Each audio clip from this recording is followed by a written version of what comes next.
প্রধানমন্ত্রী তারেক রহমানকে নিয়ে কিছু কথা বলেছেন। বলতেছে, আমি ধন্যবাদ জানাই সংসদ নেতা তারেক রহমানকে। তো চলুন তার কথাগুলো শুনি। ধন্যবাদ জানাই আজকের সংসদ নেতা মাননীয় প্রধানমন্ত্রী জনাব তারেক রহমানকে। তিনি সরাসরি নির্দেশনা দিয়েছিলেন প্রধানমন্ত্রীর মেয়াদ 10 বছরের বেশি হতে পারবে না। যদিও গভর্নমেন্ট ইন ওয়েটিং হিসাবে তিনি জানতেন বাংলাদেশের জনগণ দেশনেত্রী বেগম খালেদা জিয়া তখন জীবিত, হয় তাকে অথবা কোনো কিছু হলে তারও বর্তমানে আমাদের নেতা জনাব তারেক রহমানকে প্রধানমন্ত্রী এই দেশের মানুষ বানাবেন। জেনে শুনেও তিনি বলেছেন, নো, 10 বছরের বেশি কোনো প্রধানমন্ত্রীর মেয়াদ হতে পারবে না, যত মেয়াদেই হোক, যতবারই হোক সংবিধান সংশোধন করেন।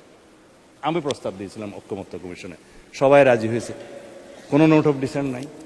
কেননা আমরা চাই না ব্যক্তিতান্ত্রিক স্বৈরতান্ত্রিকতা, দলতান্ত্রিক স্বৈরতান্ত্রিকতা, এখন আয়কতান্ত্রিক রাষ্ট্র ব্যবস্থা বা একদলীয় রাষ্ট্র ব্যবস্থার এবং পার্লামেন্টারি স্বৈরাচারের কোনোদিন আর উৎপাত না হোক, উৎপত্তি না হোক। এখানেই শেষ।